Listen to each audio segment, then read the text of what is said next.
SOFI Q3 2025 earnings are just around the corner, and if the recent bank earnings are anything to go by, we should be expecting a pretty strong quarter ahead for SOFI when they report their earnings next week. So, on top of that, we're also expected to have 2 or 3 rate cuts this year, but SOFI gave their 2025 guidance based on the assumption of having only 1 rate cut, which means that this is actually bullish for their earnings going into the second half of 2025 in Q3 and Q4. And on top of all of this, with the easing of regulations, I think we're already seeing SoFi start to make moves into the crypto space. They have just launched their global payments recently, as well as created a waitlist for crypto investments. And I think we are at a time where there is huge potential for SoFi to continue growing. So we are going to be talking about what to expect for SoFi from their upcoming earnings and their potential for growth ahead. But as always, potential is a dangerous word. So let's dive in. Now, as you know, we like to start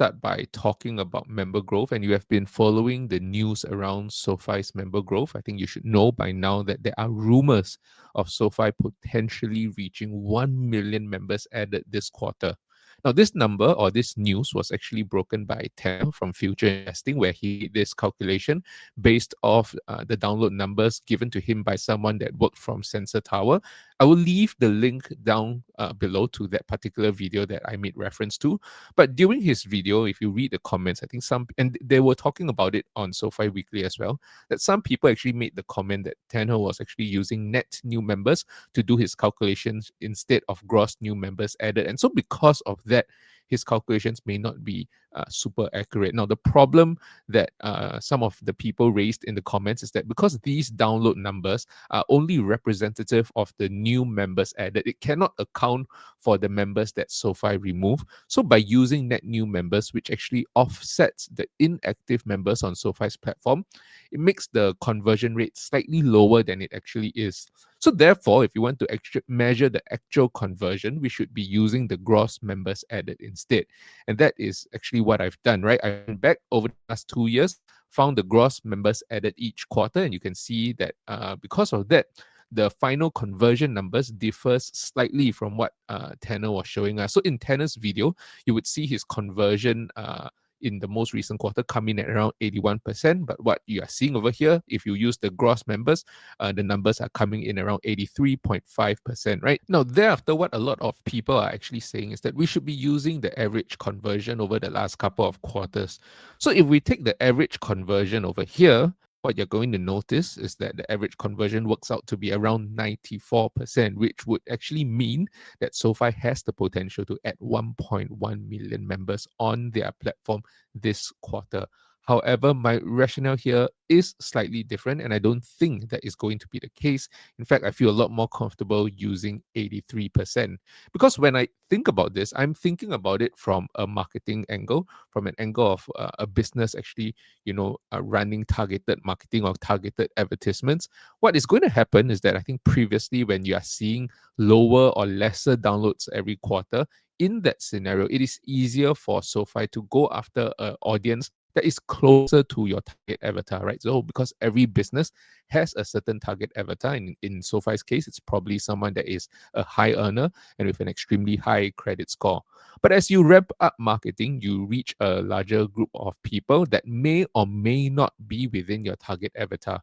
So it is only natural that as you ramp up marketing, conversion will decline. I think what is important for a business eventually is to find that sweet spot where they can reach the most number of people while still having a good marketing efficiency, which is why I don't think it's actually fair to use the average of the last couple of quarters and taking it to be a 94% conversion rate. Personally, for me, I think that once you see this step change in terms of the number of people that they're going after, in terms of their marketing effort, we should see the conversion rate more or less come in line with what it was shown previously. So in Q2 of 2025, once they hit over 1 million downloads, you see that conversion fell from 91% to 83%. So I am expecting this number to stay around 83% in this upcoming quarter as well, right? Because while more people may be downloading the app through all these marketing efforts, but because it may not be their target avatar at the same time, many more folks may end up uninstalling the app if the product is not for them. If you take 83% to be the conversion rate, which was similar to last quarter, this actually puts gross new members added on SOFI's platform at 1,02,322 gross new members. Now, with net new members, I'm expecting them to come in just below 1 million this quarter. And so, using this number, I think we want to take this number into our valuation and to see what we are expecting for SOFI in this upcoming earnings. And with that, let's jump into the Excel file. Now, if you take a look at the numbers with me, if we are just focusing over the last couple of quarters, in the last 3 quarters, these numbers that I'm highlighting to you over here shows the net new members added onto SOFI's platform. And this is slightly different from the gross new members added onto SOFI platform. So the difference in the range of these numbers over the last 3 quarters can be anywhere between 11,000 and 31,000 members removed, right? So basically what we're doing, if you remember the conversion earlier that we spoke about, we are assuming 83% conversion based on the total downloads, which works out to be just over 1 million gross new members. Now, if SOFI also continues to remove around 30,000 members, what we would end up with is net new members in Q3 of 2025 to come in at around 973,000 net new members. Now, this actually works out to be a pretty healthy 8.3% year-over-year growth, as well as a year-over-year growth of 35.7%. Now, 35.7% sounds high, but it's actually not that, not too much of a stretch. Because if you take a look at the numbers in Q1 of 2025, member growth came in at 34.2%, and then again at 34% in Q2 of 2025. So this bump up to 35.7% is fairly feasible in my opinion. Now, moving on from that, I want to talk a little bit about product adoption. Initially, when it comes to the total number of products per member, this is a metric that we track very closely. Now, historically, this has been around 1.46. Initially, I was considering whether or not I want to bump this number up to 1.48 products per member or even 1.5 products per member. Now, the reason for that is that because I know that, this is actually the timeline that Anthony Noto gave to us back in 2023, that this number would stay constant for the next 1.5 to 2 years, which means all the way to the middle of 2025. And so with that, coming into Q3 of 2025, I thought that we would actually see this number bump up, especially if they're able to drive up adoption of their different products like their SOFI Invest, their credit cards, and even cross-selling some of their existing customers into home loans, right? Because we already know that Chris Lapointe has told us out of the existing customer pool, only 2% of them use SOFI for home loans. And so because of that, that was initially the thought process that I had, increasing the number of products per member. However, if we do see such a drastic increase in terms of the number of net new members added onto SOFI's platform, then I think this changes the dynamics a little bit, because when a new member comes onto SOFI's platform, it's important for us to remember that they don't immediately adopt 3 or 4 products, right, at one go. They come on usually with one product as only. And so because of that, what tends to happen is that the products per member tend to decline because of the increasing member growth. And that is actually not a problem. That is a feature, not a bug of how their business model works. And eventually, right, this gives SOFI the market to be able to cross-sell the existing products. And so because of that, I basically just gave the products per member a slight bump up to 1.47 products per member, accounting for the fact that they're aggressively cross-selling their existing member base, but also, being cognizant of the fact that this could be a quarter where we see a larger number of member additions than we have previously. Now, thereafter, what we hope to do is to give a revenue projections for every single segment of their business. And so how we actually do this is that we take the number of products in that particular segment of their business, multiply that by the revenue generated by that segment of business. Now, earlier on, I just said that I'm assuming a products per member of 1.47. So you take that 1.47, multiply this by the total number of SOFI members, what you get is a total products coming in at around 18.7 million products, right? Which represents a 37% year-over-year growth. Now, the breakdown of this 18.7 million products, basically, I just assume this to be fairly consistent, which is what they have shown over the last couple of quarters, with financial services products making around 87% of total products. And so with that, I think I want to discuss a little bit about the lending revenue as well as the financial services revenue per product. Now, historically, lending revenue has tend to gone up in the third and fourth quarter, and we are expecting to see this trend persist this year, which is why you can see over here, I'm using $205 of lending revenue per product.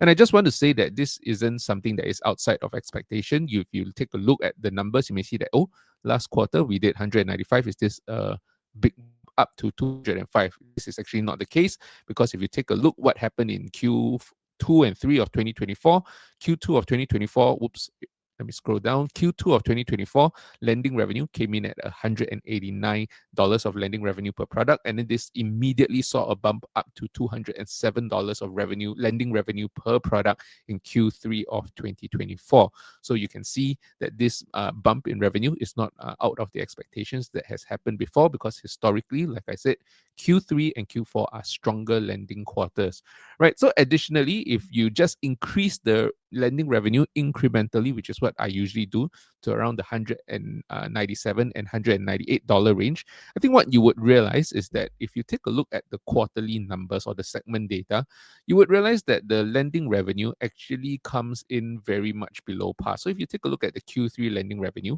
using $197, you would only end up with around $187 million of lending revenue, adjusted net revenue from lending, and that comes in at a 24% year-over-year growth.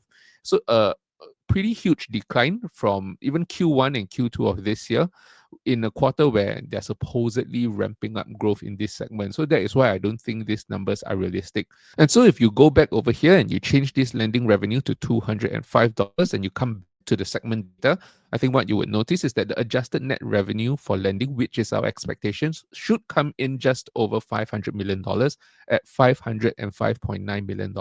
Now, even that, this only represents a 29.1% year-over-year growth, which is more or less in the ballpark of what they have been doing throughout 2025.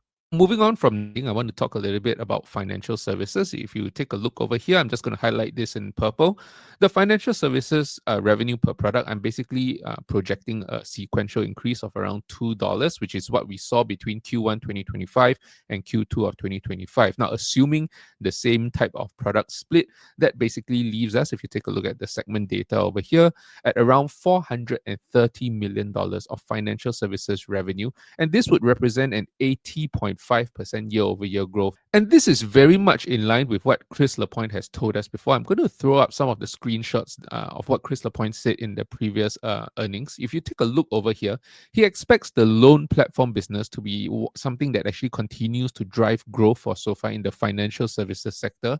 And in terms of revenue guidance, he actually told the analyst that, he expects the financial services segment of SOFI's business to be operating well above, at a pace that is well above their guidance of 60 to 65%. So, which is why, going back to my Excel file, this number, 80% year-over-year growth, $430 million in terms of financial services revenue, really isn't too far-fetched. In fact, it might be a little bit on the conservative side if you consider that the loan platform business is much bigger today than what it was last year. And it's not just the amount of loan originations that they are doing. They have also managed to increase their take rate from 4% now into the mid 4.4, 4.7% range over the last 2 quarters. And then finally, coming to the tech platform, I think this segment of their business would be interesting to hear from them this quarter, especially regarding management's commentary around Derek White leaving the company and what is the succession plan over there. But honestly, I mean, for me as a SOFI shareholder, I'm not too concerned about Derek White leaving the company. I'm sure he was good at what he does, but it's not like he was helping to drive substantial growth in the area. It doesn't mean that he wasn't a good fit for the company, but it might just be time to hand over to someone else to take the reins of the company for their next phase of growth. At least that is how I look at it.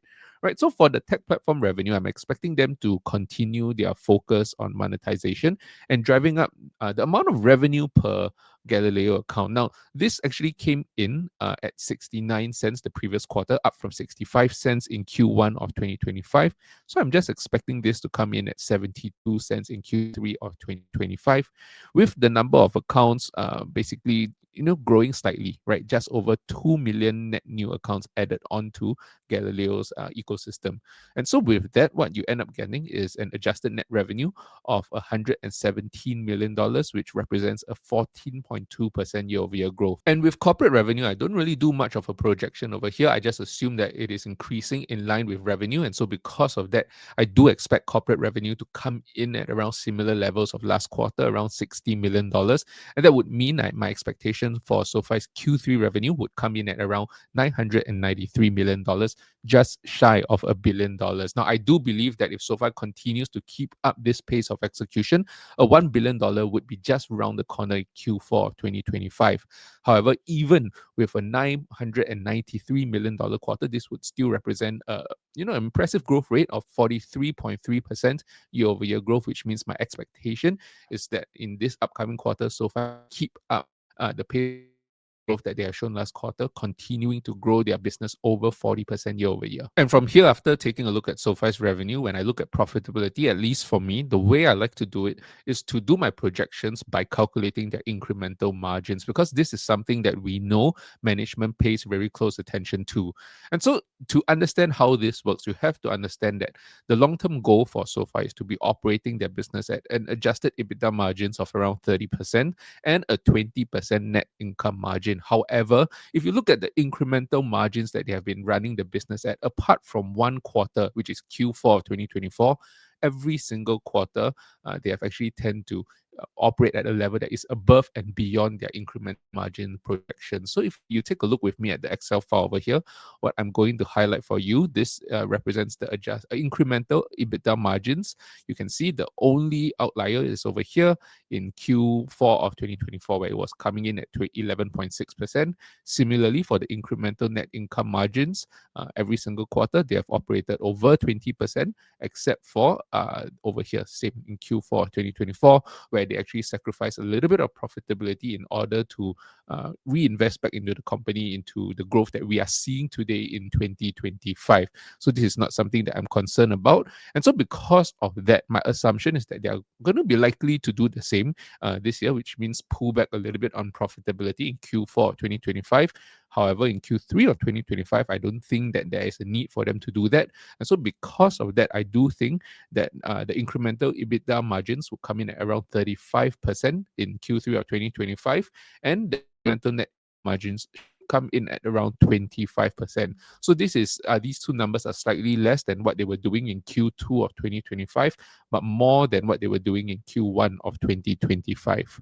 Now, with the potential of substantial revenue growth coming from the increase in members, I do expect to see profitability decline somewhat, which is why I'm taking the numbers to be in between Q1 and Q2 of 2025. So what you're seeing over here, with a 35% incremental EBITDA margins, the projected EBITDA for SOFI in Q3 of 2025 should come in at $291 million. With an incremental net income margins, like I said, 25%, this would put their net income at around $135 million. And so if you actually work this out, this comes out to be around 10.7 cents. Now, of course, you can't give an EPS of 10.7 cents. So that means my projections for the earnings per share in Q3 of 2025 would be around 11 cents of EPS. And if SOFI really does deliver an EPS of 11 cents on a cumulative basis from Q1 to Q3 of 2025, that will put their EPS at around 25 cents for the whole of this year so far, putting them on pace basically to deliver an EPS of around 36 to 38 cents. And this 36 to 38 cents was an estimate that I was doing in one of my previous video when I was accounting for their capital raise. And if you bear in mind, there are analysts like Devin Ryan who has increased their targets for SOFI without even talking much about the capital raise that we saw after their last earnings. But I think more importantly, when you put this number into the guidance, I think what you're going to see is that the estimates are still extremely conservative. So if we take a look at the numbers over here and we put our projections up against the expectations for SOFI in Q3 of 2025, let's start off with revenue. We are expecting SOFI to generate around $993 million in revenue. This is substantially over the $887 million that is the expectation coming into Q3 of 2025. So this would actually represent a 12% beat, which is a substantial beat, possibly the highest ever if you take a look at the last couple of quarters, because the highest that we have seen, if you just scroll back I think generally we haven't seen them beat by 12% for quite a while.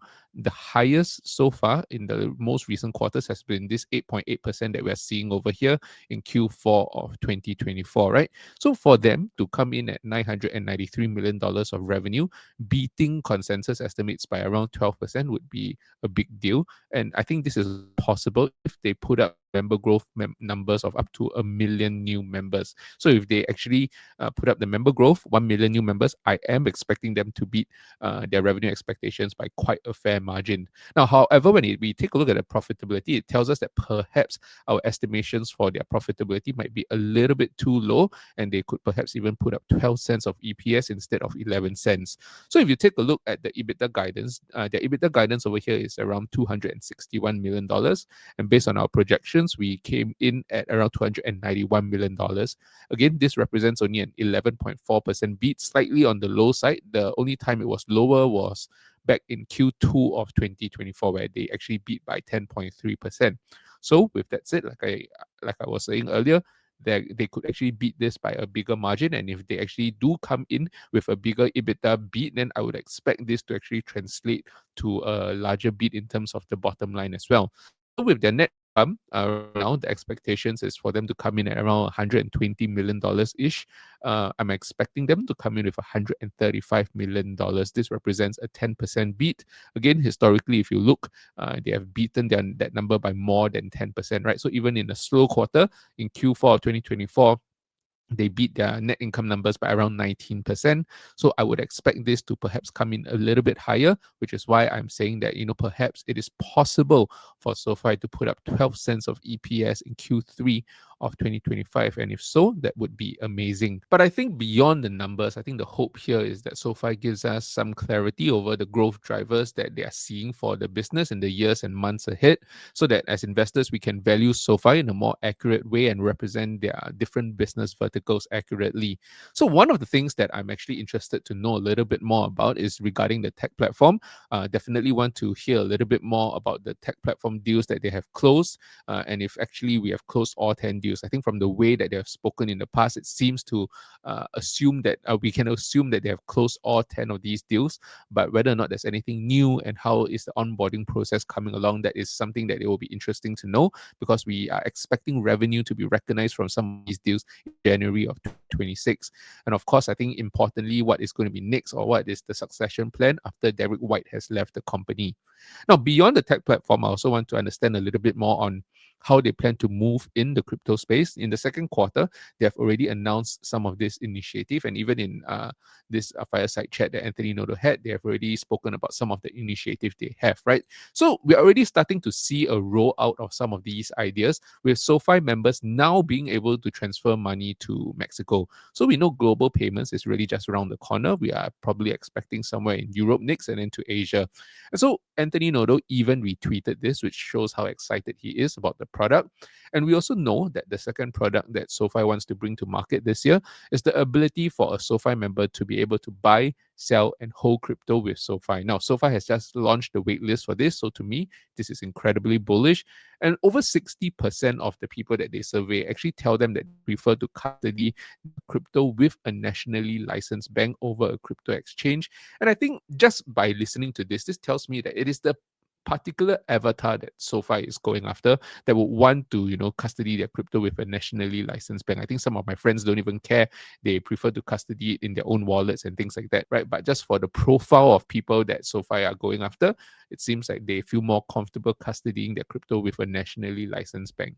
But I think beyond this, I want to hear a little bit more about their innovations in the crypto space. I like the color that they have given to us around SOFI stablecoin during the fireside chat. So if we can get an idea of a timeline for this, or how they plan to roll this out in stages, that would be fantastic. I'm not too sure whether or not we will get that. Anthony Noto also mentioned the possibility of, or not the possibility, the intention of going into business banking that allows both fiat and crypto banking services. So this is another growth vertical that I believe is underappreciated by the masses, as well as crypto asset lending. And these are things that I would like to hear them talk a little bit more about, and to have an idea of how we would actually see adoption of these products or the rollout of these products in the months ahead. Because I do believe going back into the crypto space is really important for SOFI to be able to actually offer a lot of these products that are differentiated from some of the other competitors in order for them to drive up their products per member. Because this products per member number is something that will definitely affect the valuation process later on, right? So next week I'll be talking about SOFI's valuation after their earnings, and we see where we land with a lot of these numbers. Now, the third thing I would want to have a little bit more color over is the loan platform business. Now, we know that last quarter, SOFI's loan platform business came in with around $2.4 billion in terms of loan originations, and we haven't heard them really announce any new deals. But like we have seen Q2 of 2025, SOFI not announcing any new deals doesn't mean that there is no growth. And especially if you consider that in Q3 of 2025, we are comparing against Q3 of 2024, which was the first quarter that the loan platform business was rolled out, I do expect over 100% year-over-year growth in terms of loan originations. But I guess, at least for me, what it would be good to hear is more about the different verticals that they're expanding into in terms of expanding outside their credit boxes, and timelines for integrating this into perhaps student loans and home loans. Now, another two segments of SOFI's business that I'm interested in, that I do believe is going to be growth driver for the company, is actually SOFI Invest as well as credit cards. So in terms of SOFI Invest, last quarter, right, this grew at 22% year over year, and this represents the second consecutive quarter of re-accelerating growth in terms of the SOFI Invest platform. But Anthony Noto has told us previously that the scale of SOFI Invest should be on par with SOFI Money, and SOFI Money is still growing at 37% year over year, which means that we would expect SOFI Invest to be growing at an even faster pace in order to catch up with SOFI Money. And it will be good to hear how they plan to actually drive up adoption of this. And I do think that bringing crypto back into their platform will be a large part of the strategy over here. And finally, like I said, credit cards, this actually grew 32% year over year. Anthony Noto has said previously that he believes this segment itself can be bigger than SOFI's business at that point in time, which was a $1 to $2 billion business. And so I think we really want to see this segment of their business start to scale, and that for them being able to keep credit card delinquencies low. And so with that, I believe we can have a better idea of SOFI's valuation in this new macro cycle of AI as well as the blockchain technology. And with that, I will see you in the next one.